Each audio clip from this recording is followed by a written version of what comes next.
Innovation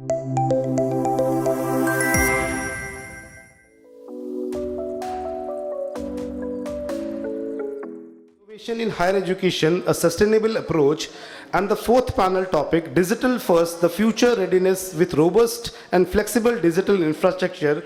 May I please have the privilege to invite the speakers from both this panel and merge this as a one panel. So in this first panel, one of its kind, we're going to have two moderators.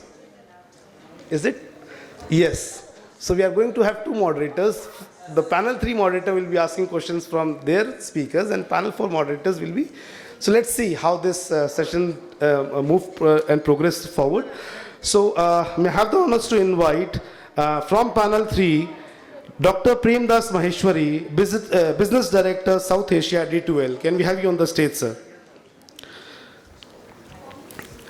Though I'll announce the name who are not going to come, or if you can listen. Dr. S.N. Sridhara, Vice Chancellor, he regretted.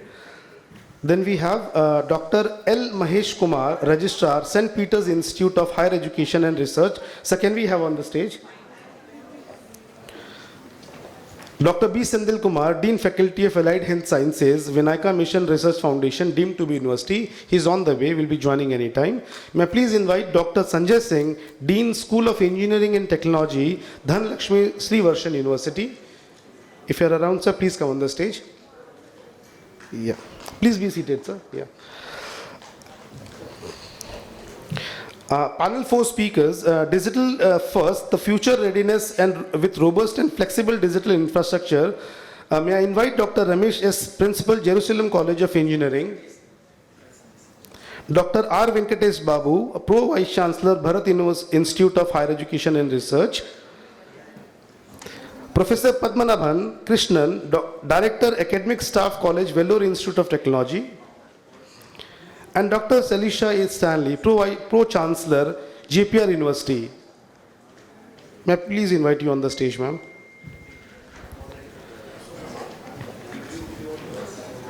You have the mics on the second table? Mic on the second table.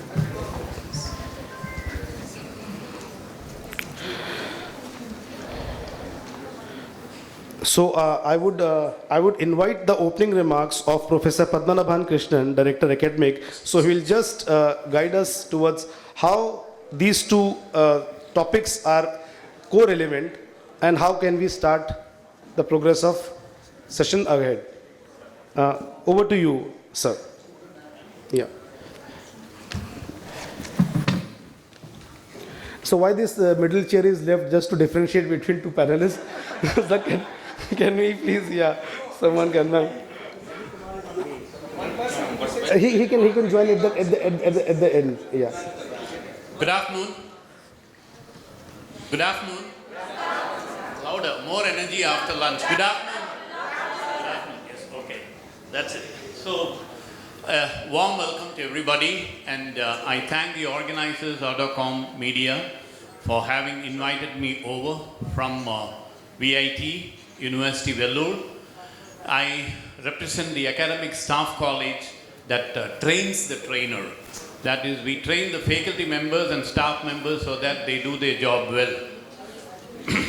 Actually, my job is to do the stick work to the faculty and staff so that they do the stick work better to the students. So, having introduced myself as Dr. Padmanabhan, Director in Charge, Academic Staff College, Vellore Institute of Technology, Vellore. Let me just open out after thanking the organizers again. It has been so sweet of them to have invited me. My core group, Pro Vice Chancellor Dr. Partha Malli could not be here. He was supposed to be here. So I am representing VIT, and I thank the organization for having sponsored me for this event. So with this, let me just begin the session. As the organizers told you, I would be doing the general moderator job for the topic, Enabling Innovation in Higher Education, a Sustainable Approach.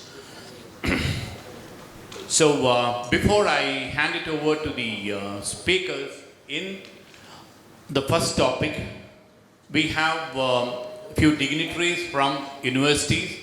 I mean, they are all quite responsible, quite achieved in their pursuits. And we are going to start the session first with enabling innovation in higher education as a sustainable approach. And having made a few statements, I want to make the opening remarks.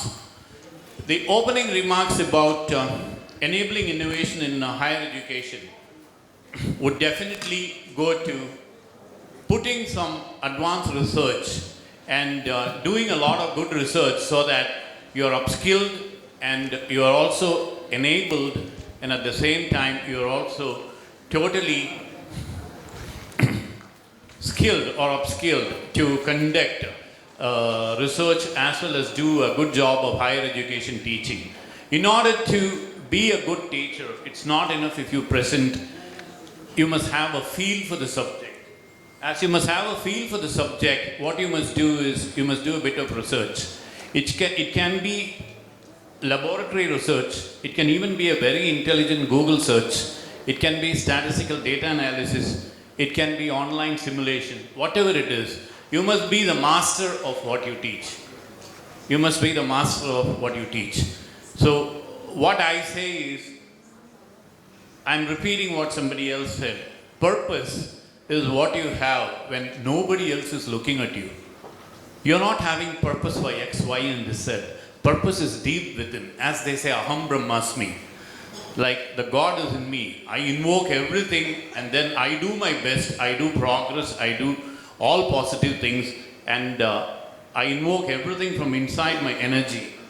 So purpose is what you have and nobody else is looking at you. This is what I repeat. So with this, I want to pose a few questions to the speakers after giving them also an equal chance to speak about themselves and then what they think about enabling innovation in higher education and making teaching learning a sustainable approach. I'm sure we all know about UN sustainability goals. Most of us know about UN sustainability goals, Industry 4 agenda and Society 5 agenda. Not many know about Society 5 agenda. Society 5 agenda is very important to make you responsible with professional ethics and at the same time be proactive for a societal growth. That is sustainability finally. So I'm now going to ask Sir to make his Thank you, sir. remarks. I'm Dr. Prem Maheshwari. I'm the Regional Director South Asia for this company called D2L. You may have seen this logo there. We are an innovative company in the area of learning management platforms. Now, the theme of today's discussion, and rather this conference, is new normal. Now, this new normal is a little abnormal for most of us sitting in this room, and the reason is the speed of disruptive innovation that has happened recently and immediately after COVID.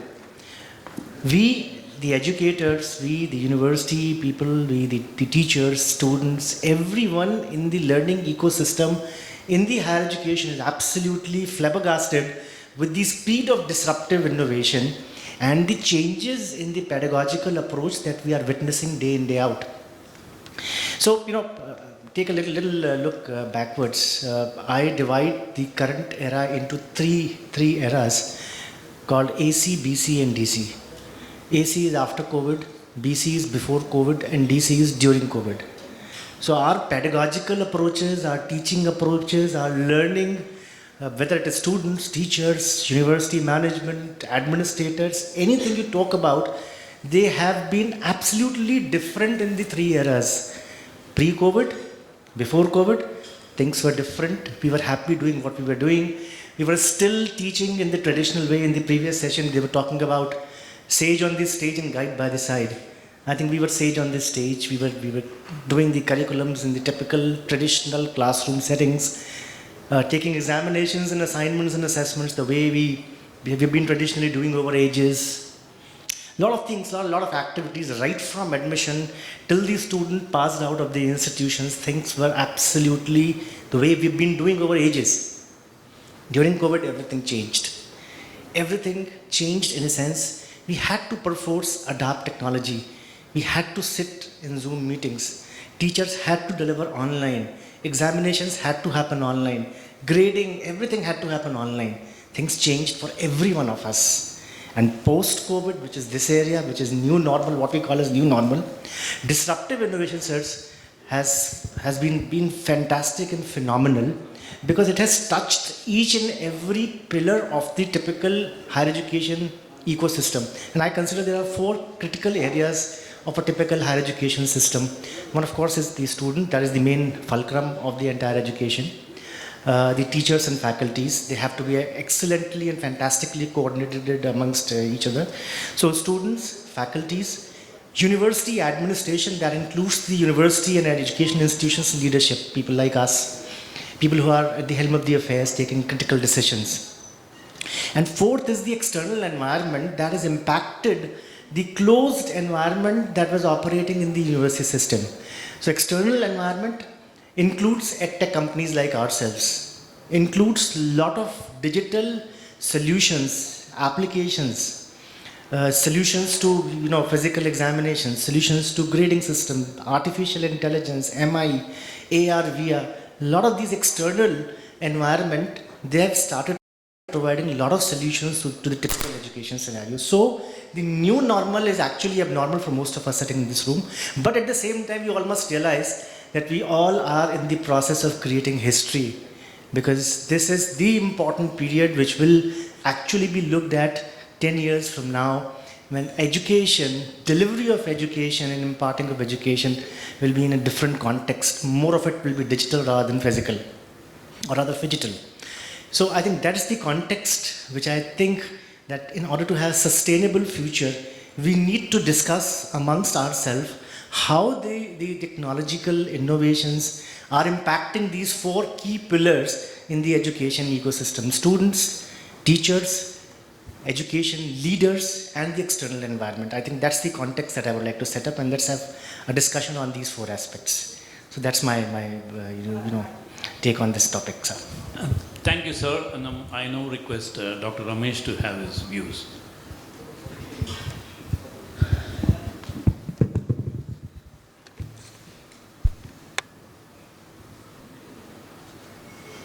Thank you.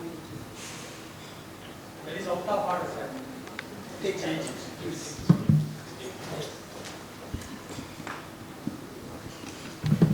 Thank you to the organizers of this wonderful event, ArdorComm, and also the main sponsor, LinkedIn, and sorry to name all D2L, everyone.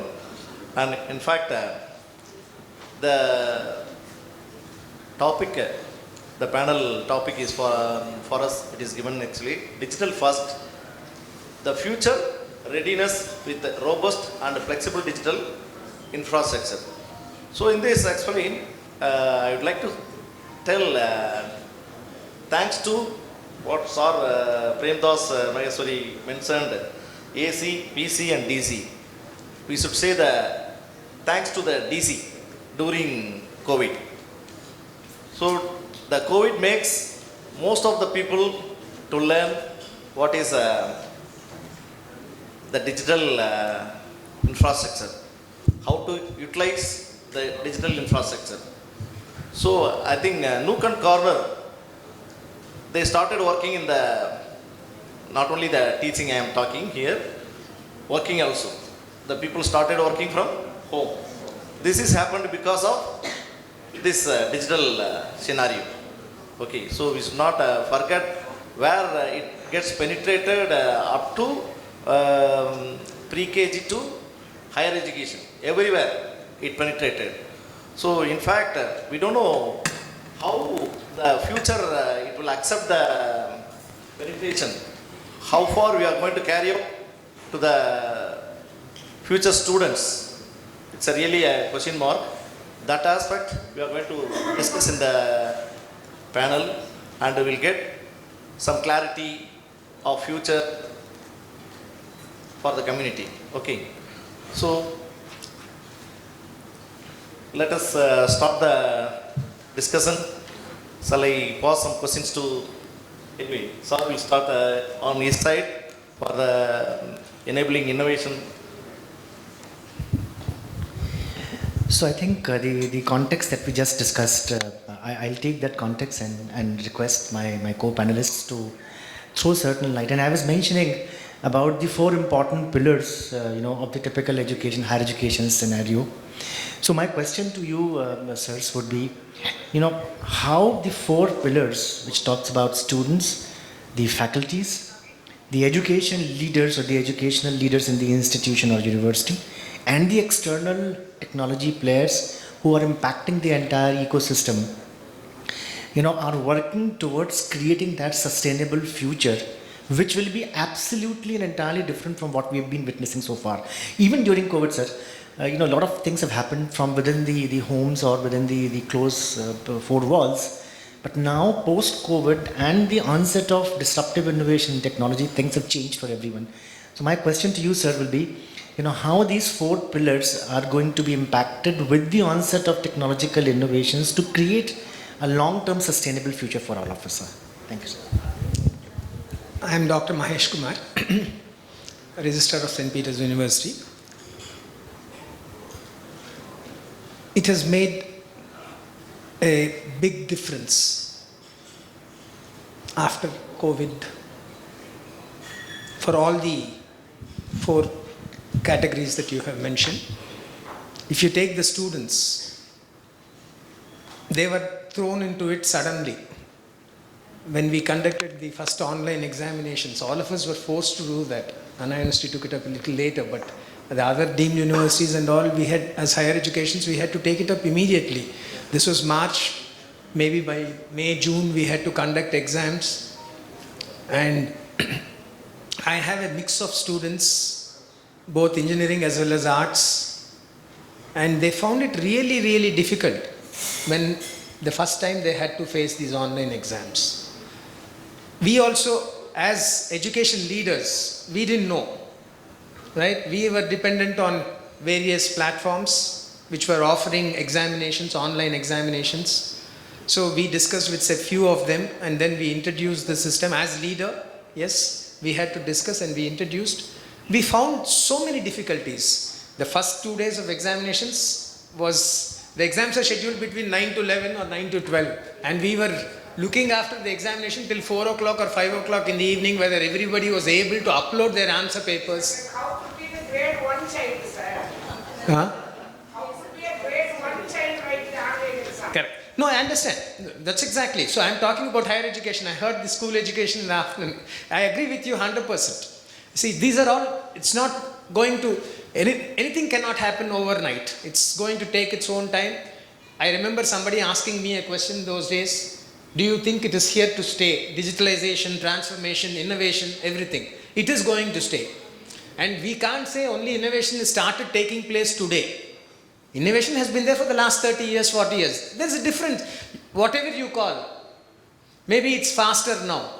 Somebody was telling me in the morning session, 5G makes a big difference. Maybe we were having 4G at that time, fine.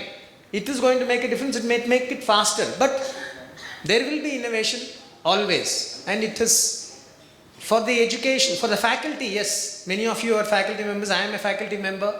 I know how it has changed. But seeing children at home, I really don't understand how much of it is, see, I am talking this side on an online platform. Is the student able to grasp it very well? It's a very difficult question for me to answer as a faculty member.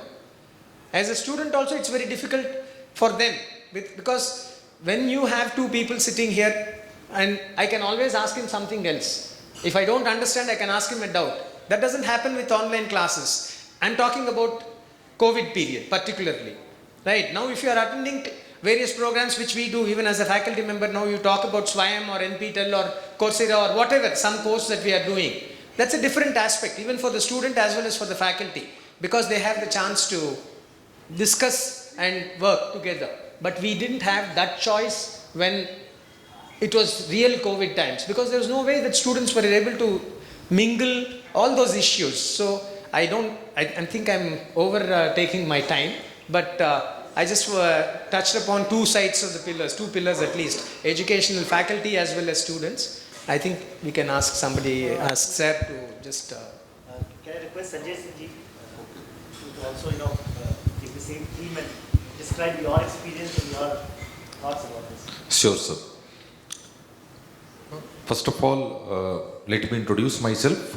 Myself, Dr. Sanjay Singh, Dean, School of Engineering and Technology, Dhanalakshmi Srinivasan University, Tiruchirappalli.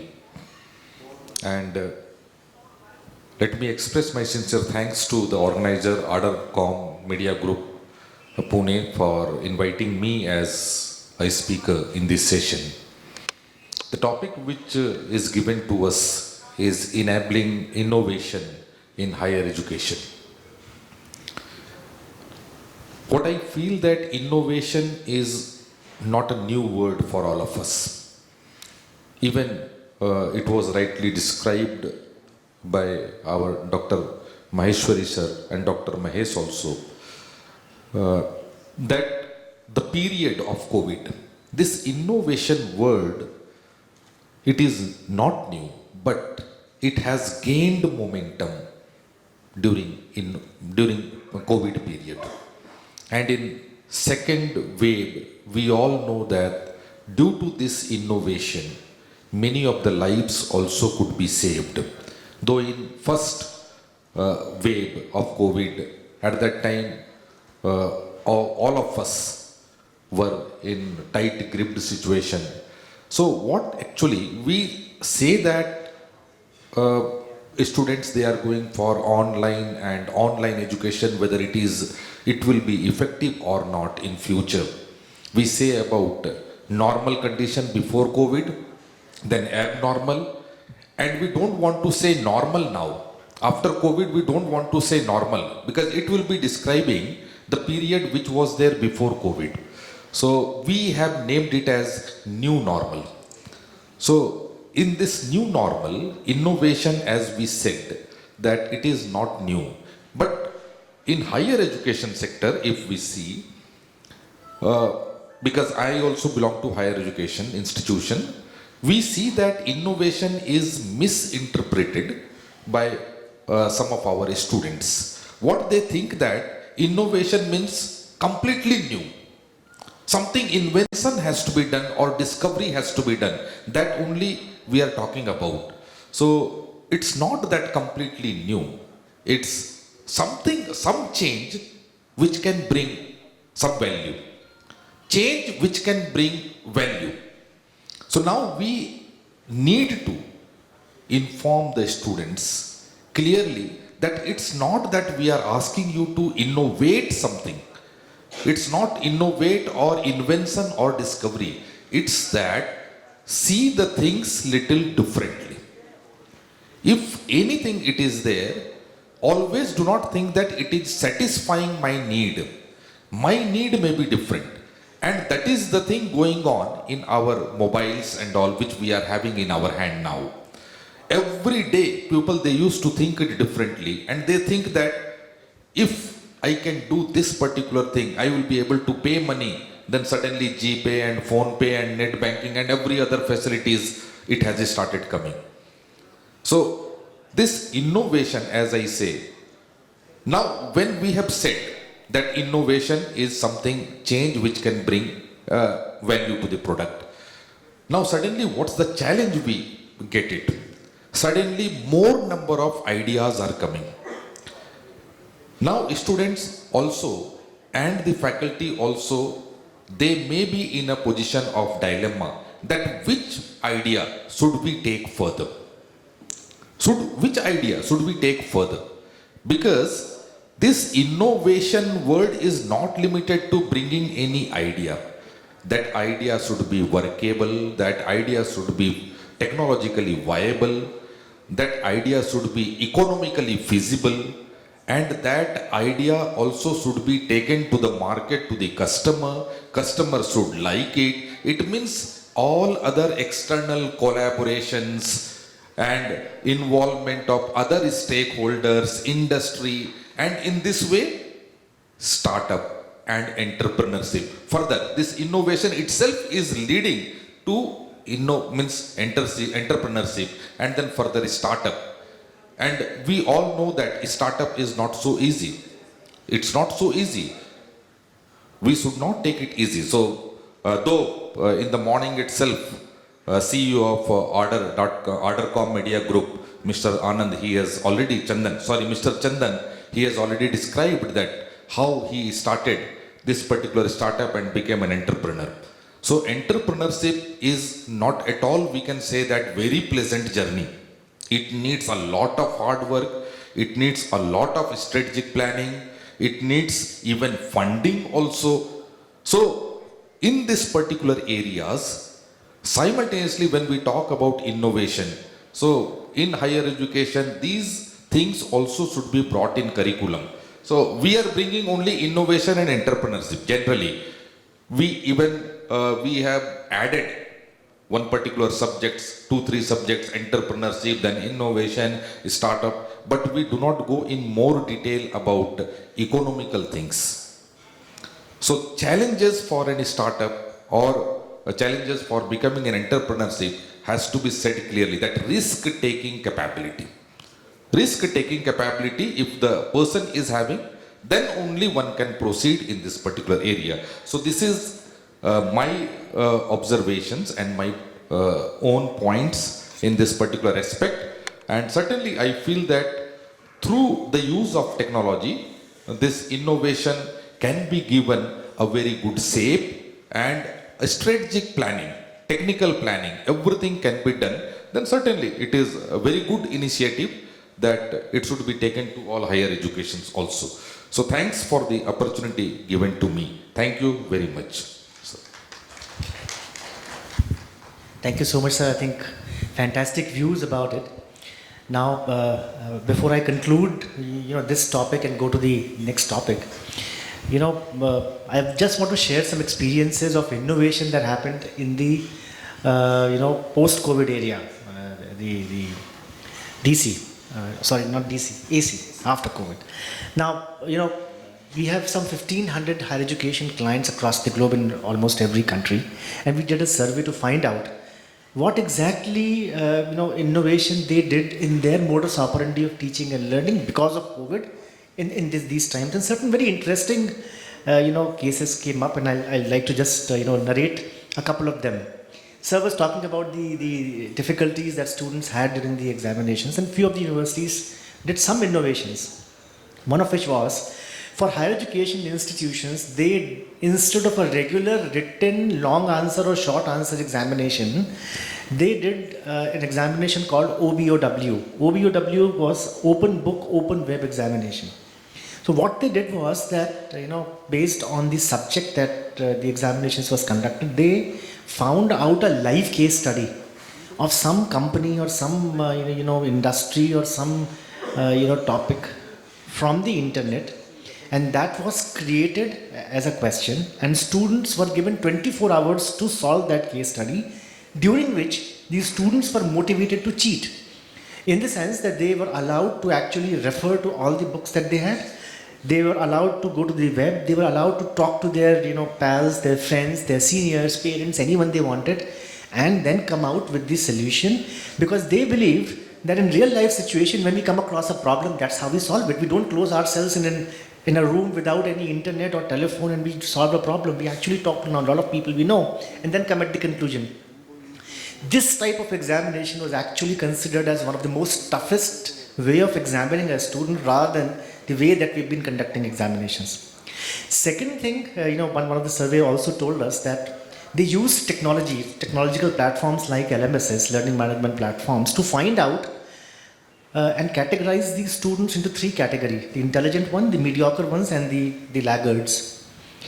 And then what they did was they created the assignments, assessments, and quizzes into 3 categories, meant for the three categories: the toppers, the mediocres, and the laggards. And the students were given choices, that you have an easy examination, you have a mediocre examination, and a tough examination. And this was converted into a game sort of a thing. So if you cross level 1, which is the easy examination, you have motivation to go to the next level and next level. And then 3rd and 4th levels were also created for those students who would then, actually study more and find out more and then pass those higher level of examinations. And the reason was, students today, our kids are very tech savvy. They play games on their mobiles. They like to go to different levels once they cross one level and move on, so on and so forth. And this was then implemented in the examination and assignments and assessment, which worked fantastically well. So I think the way innovation is coming up is using technology to create these innovative ways to not only assess these students, but also ensure it becomes interesting for them because it is for them.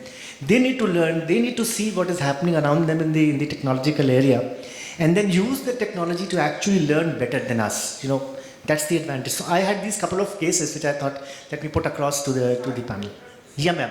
In CBSE, one standard question paper, Ji. children receive 3 set of question papers, A, B, C, D. Uh-huh. And as you said, there are toppers, mediocres, and the Right. loggers. Right. And the top set of question paper, like A, is top set, that goes to the third level child. Yeah, which is wrong actually. So this choice needs to be given to the student because he's being assessed. So if I am not good in mathematics and I am giving the toughest piece of examination, I'll definitely fail and I'll be demotivated. So the idea is to use technology to assess, and technology helps us in assessing the caliber and talent of the student, and then use it. Madam, I feel that that question paper is not set as per the level. We describe the classroom children as 3 levels. That is the toughest one that Ma'am, this was essentially how I gave an example. Unfortunately, the child get that question paper, all the 3 sets are similar only, madam. No such type of levels are there, madam. So anyways, ma'am, the idea was to describe how universities across the globe have been using technologies to actually find out new innovative ways to assess students rather than using the age-old technologies, using technology to use the same way and modus operandi of examination. Sir, over to you. Okay, thank you, and I now request Dr. Shaleesha Stanley to have her views. She is the Pro-Chancellor cum Dean Academics of Jeppiaar, a group of institutions, and a warm welcome, madam. Thank you so much, sir. So very good afternoon to all present here. Actually, we all would love a digital campus, definitely. But the constraint main is the commitment and the way the infrastructure is built and how teachers are trained. Okay, that is one important thing. Change is very good and we all would welcome change. Okay, no one would resist change. That has become part of our lives. But how teachers and faculty members are trained is number one. And second, how much of infrastructure is invested in each campus, and do students have equity, like on an average, like a BTech student from Tier 1 college, how much they are able to get, okay, in a campus interview, like they get a package of 10 lakhs per annum, but a Tier 2 student start from 2.5 to 2.6 lakhs per annum. So does this digital infrastructure offer equity in terms of learning, in terms of placement, and in terms of career development? That is very important.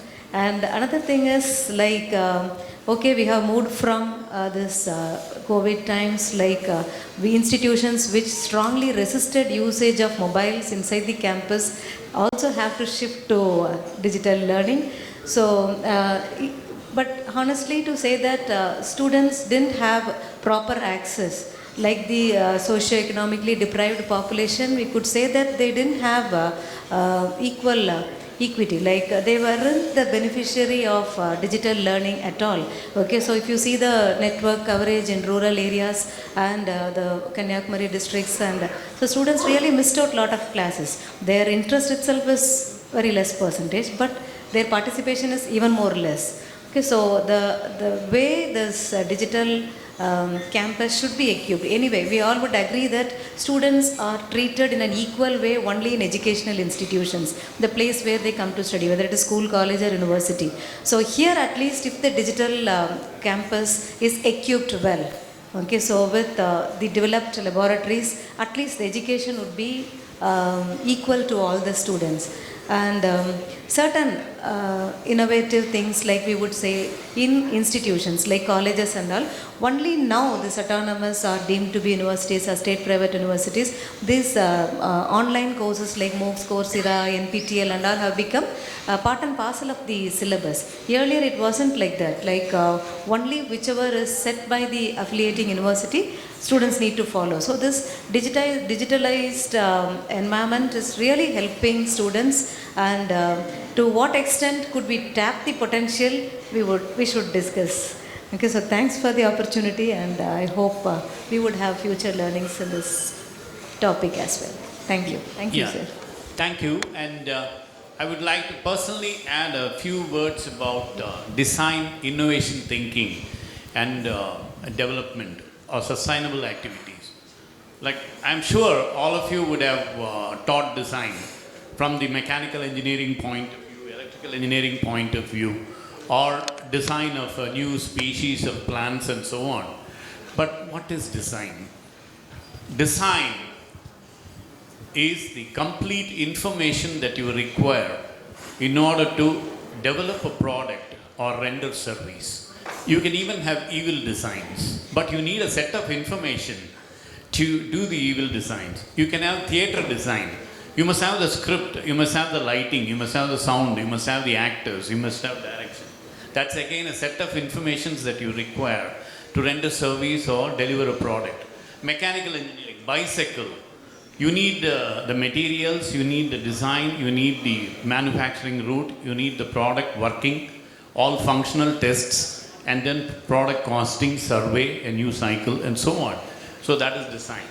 Coming to innovation, like I was just thinking of how best to describe innovation through 3 examples before I close and then hand over for the next session. We all have used mixies at home, and I see a lot of people from the fairer gender. So let me say, we have the chutney jar, then we have the regular jar, and then we have, and some of the mixies that are sold for more than 3,500 or 4,000 rupees have a fruit jar also, juice jar. It is just my own thought. For the chutney jar, you don't need more than 1 blade, because it's a short chutney jar, it can do the job.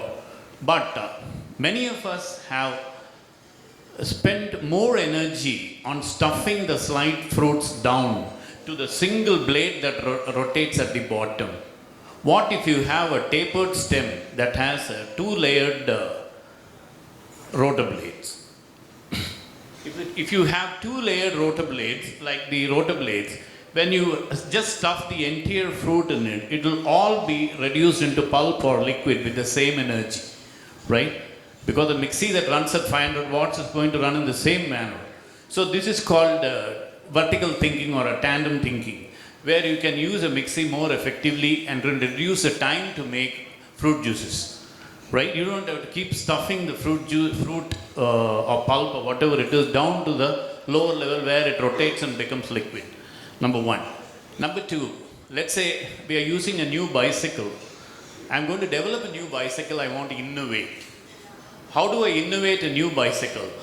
You powder coat the entire cycle surface with black. A lot of cycles are black. Powder coat the entire cycle with black powder. That is solar energy absorbing. There are a lot of black paints that come today, like they paint the mudguard, paint the black back carrier, paint the front basket, paint the entire bicycle with the chain cover and all that, with a solar absorbing, solar photovoltaic material that will generate enough electricity when you keep the bike parking. That is innovation. And we need, when you are traveling, also when you are traveling to and fro, just one place to other place, and when you are just working all your way up to the 8th floor office or 15th floor office, I'm sure all of you are stuck in the lift. How nice it would be if the lift has an Alexa, like where you can talk to the lift, like you stop only if there is somebody outside with a sensor, okay? Like that is innovation, right? That is clearly innovation. Like you tell the lift, as let's say like you just board it in the 15th floor and you have to go to the down floor immediately. And let's say there's a medical emergency. So like you just show the sensor like there is a medical emergency, this is what it is. I have a patient here who's going to faint or who's already fainted. So like go to the first floor, don't stop anywhere. It's a smart lift that understands and then takes you to the ground floor. I mean, that is innovation, right? Okay, so having told you about design and innovation, now Pia, I think the time is also kind of precious. We are now going to the next session, and I'm sure that our experts will have a lot of things for you. Thank you.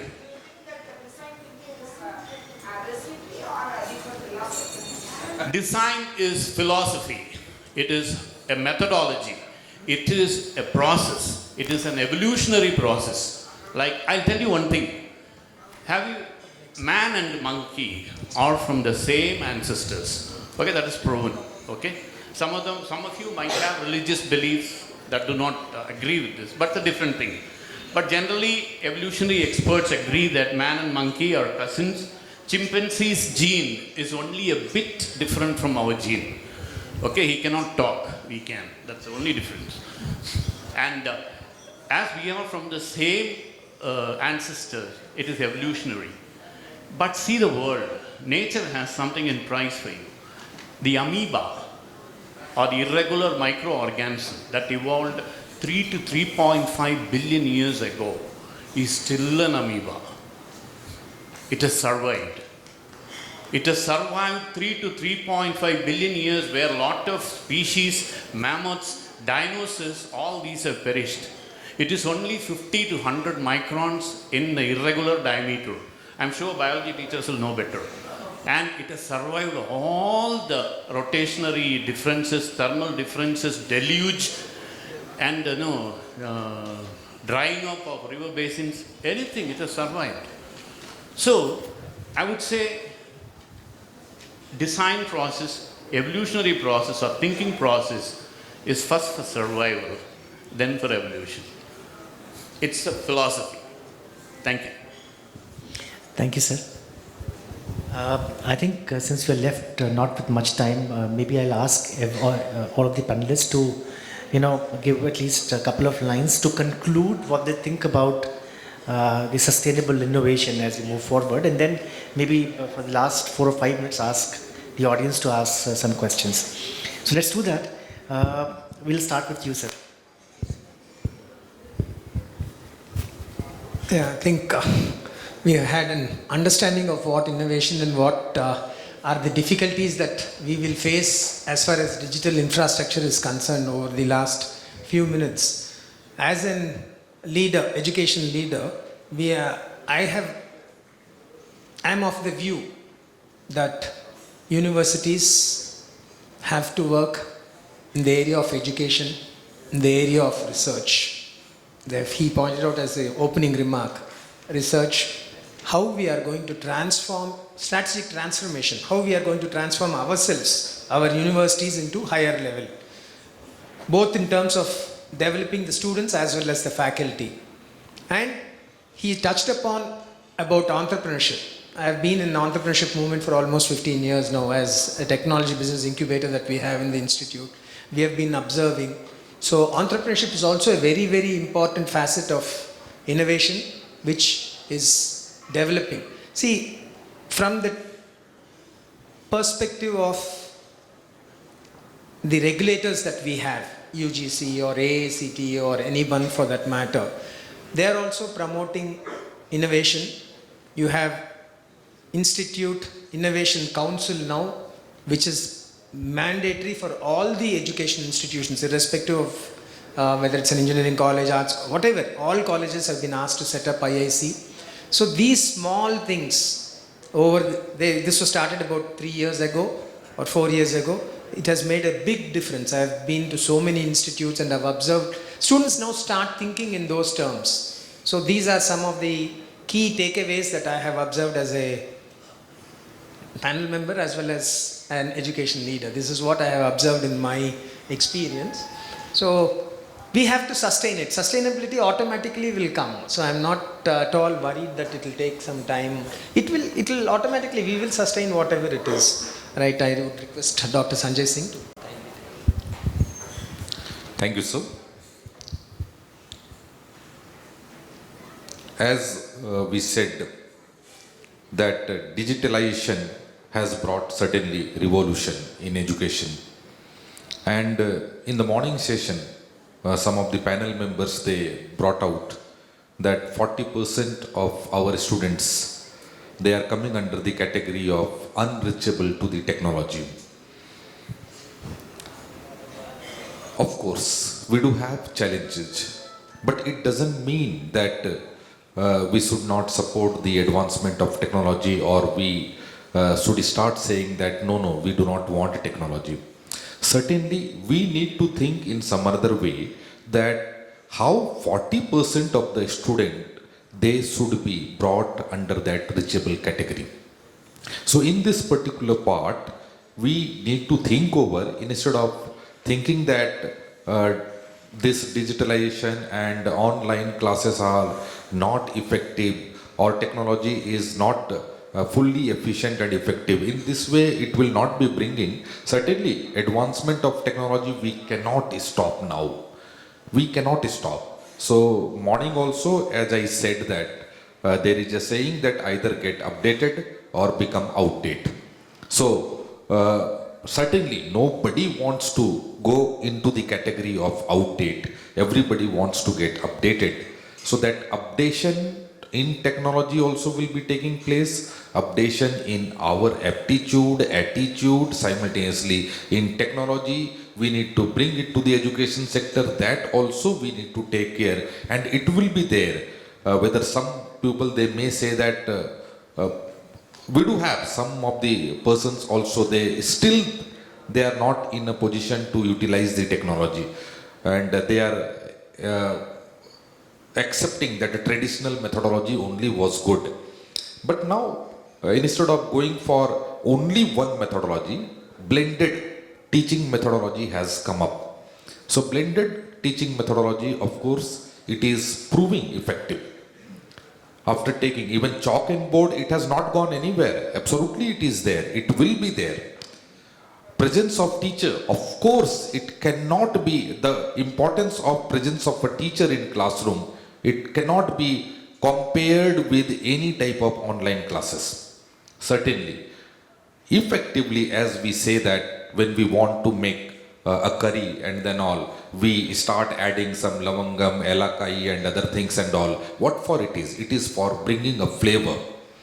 So that flavor, that understanding, extra understanding with clarity, animated videos, animated photos, when we bring it to the students, it gives more clarity instead of going for one traditional methodology of teaching only. So I feel that digitalization has brought more scope and wider flexibility in innovation, and more we can see that in these 2 years, more and more startups have come up. So that is there, and with this I want to conclude my talk. I want to thank you, sir.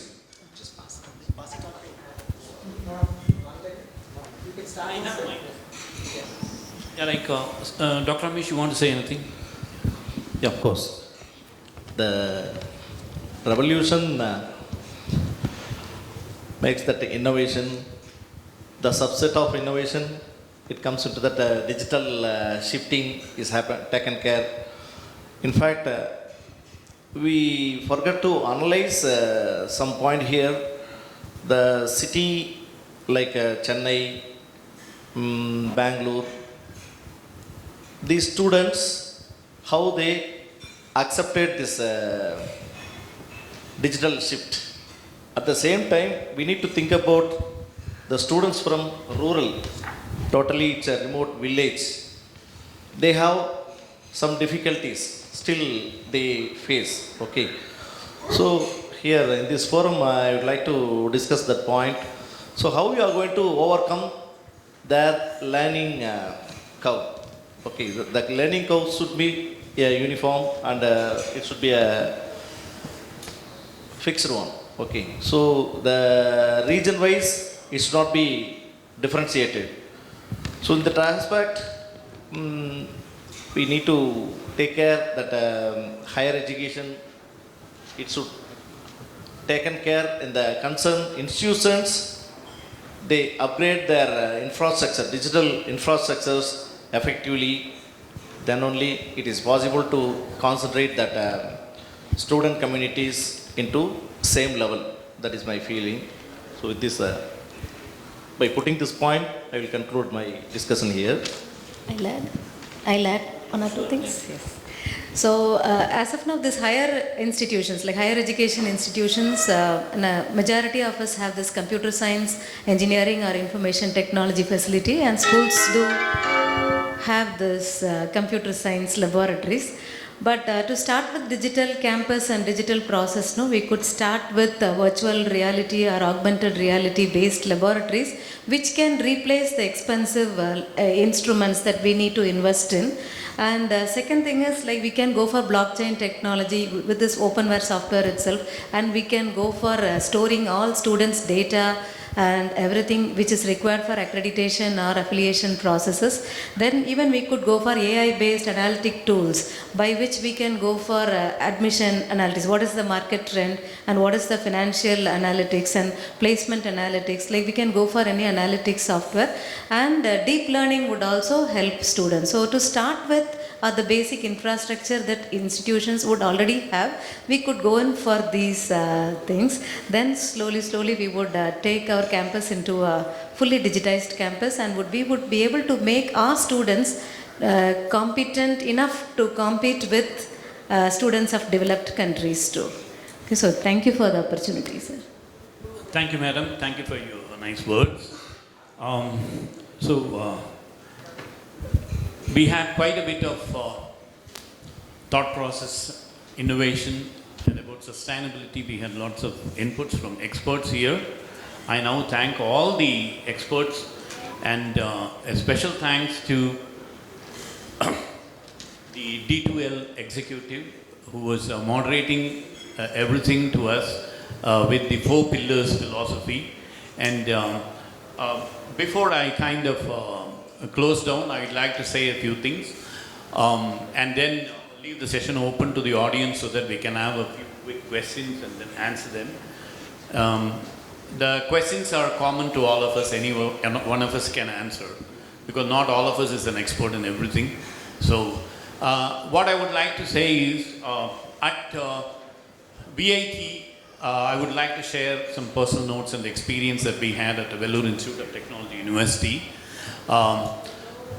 In 2019, we had this VIT Online Learning Institute within VIT instituted. Dr. Subhaji is now the director. They are doing a lot of video shootings, and they are also very active in Swayam and Swayam Prabha portals.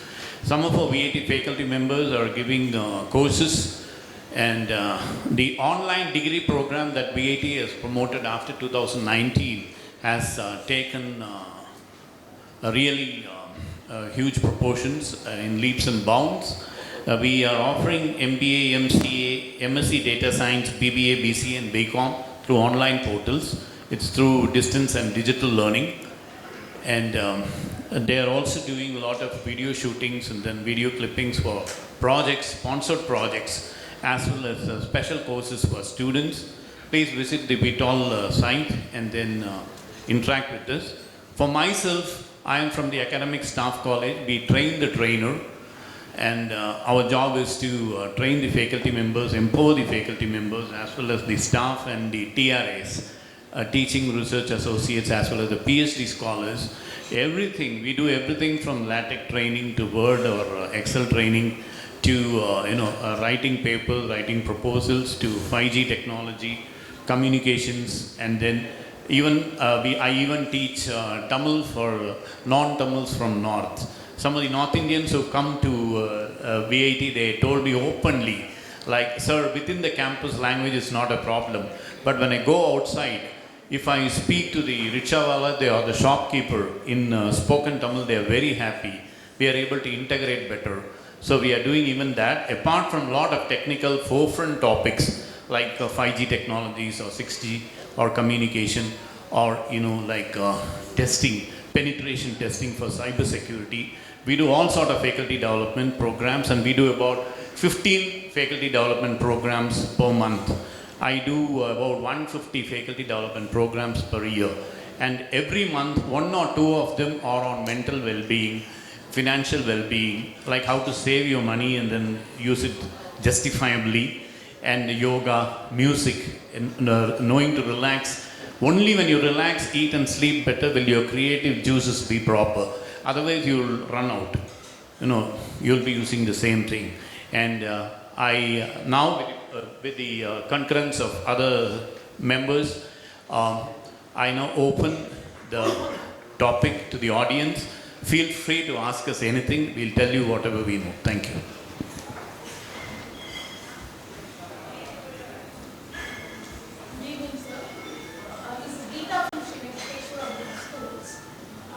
As Sir was rightly pointing out, thanks to Darwin. Thank you so much.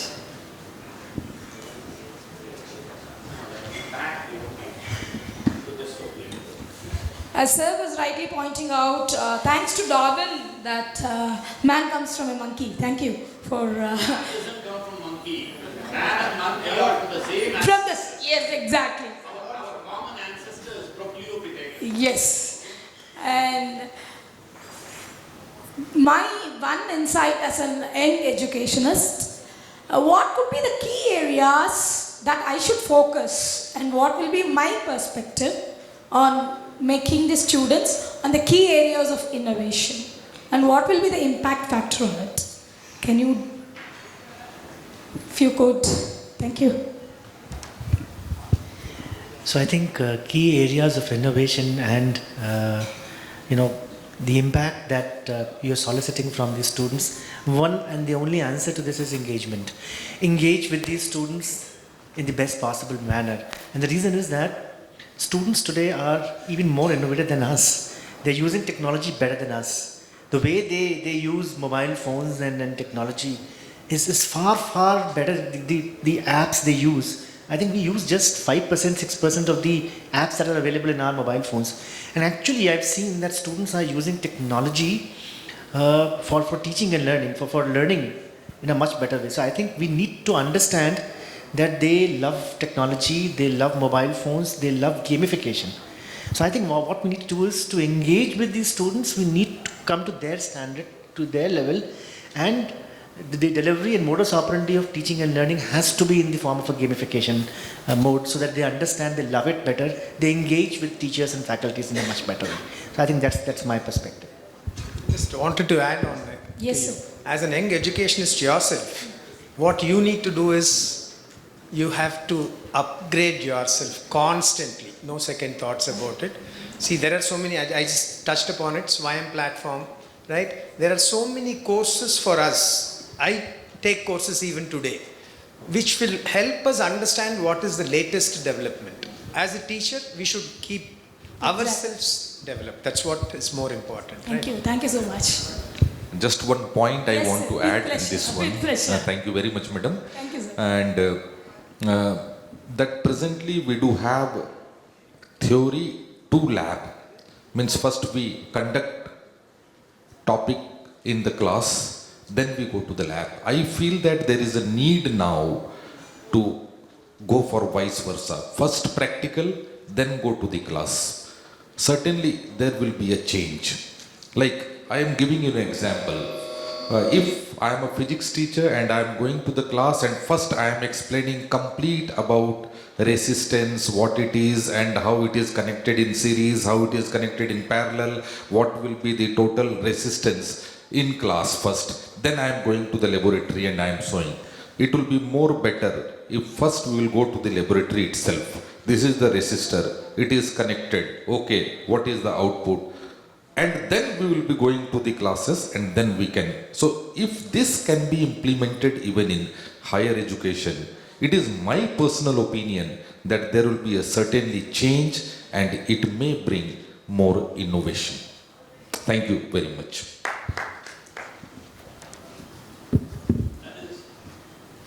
You can't study in 5 theory and then 1 lab and 1 problem. That proportion is all gone. We need laboratory embedded courses and we even need laboratory only courses. For example, some machining practice. can be taught as a complete laboratory course, where you teach theory as well as tell them how to operate something in the laboratory. And they can be project-based courses. They can be project-based courses where you teach them the theory and make them do a project, which would be an embedded project in the theory course itself. At VIT, we do laboratory embedded, laboratory and project embedded, as well Even as at school yes. level we had, so we Yes. have PBL. So like what I would say is everybody has it, but you need to increase the proportion of Exactly. laboratory Exactly. learning, experiential learning, and this project learning. Only then they learn. But remembrance is something else, like it is experiential. Thank you so much, everyone. Any other questions, audience?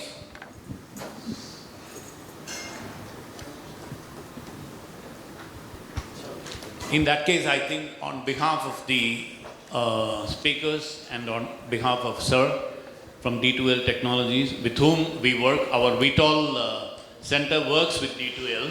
So, with the kind permission of the other speakers, let me thank the organizers and the audience for a wonderful experience in the session.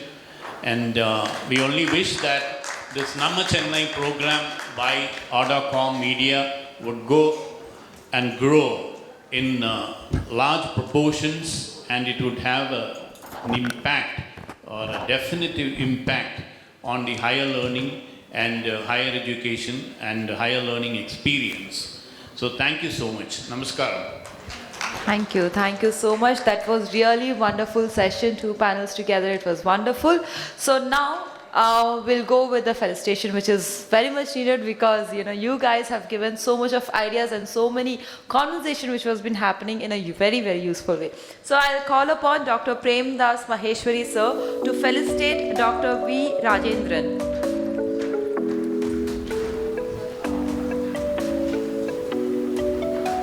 Okay, so Dr. L. Mahesh Kumar. We'll go with the next person, Dr. L. Mahesh Kumar.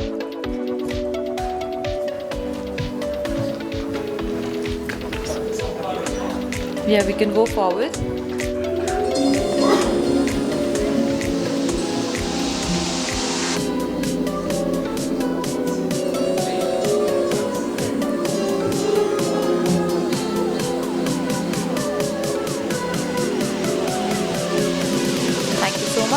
And once again, sir, I would like to call upon Sanjay Singh, sir, and he will be felicitated by Dr. Prem Das Maheshwari, sir.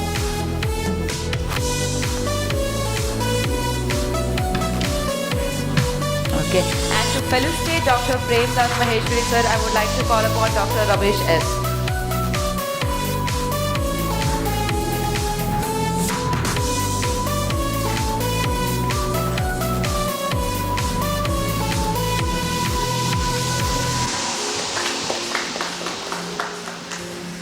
Thank you so much.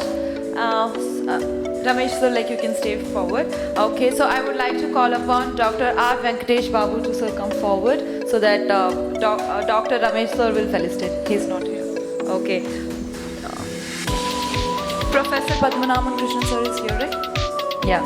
So yes, Ramesh sir will be felicitating Professor Padmanabhan Krishnan.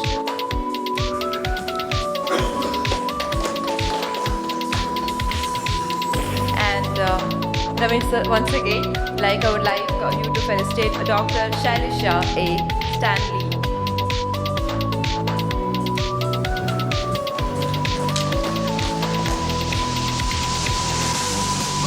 And to felicitate Dr. Ramesh S., I would like to call upon Dr. Prem Das Maheshwari sir.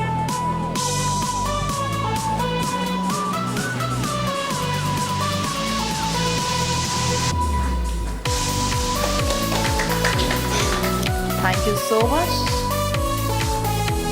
We'll have a group photo together.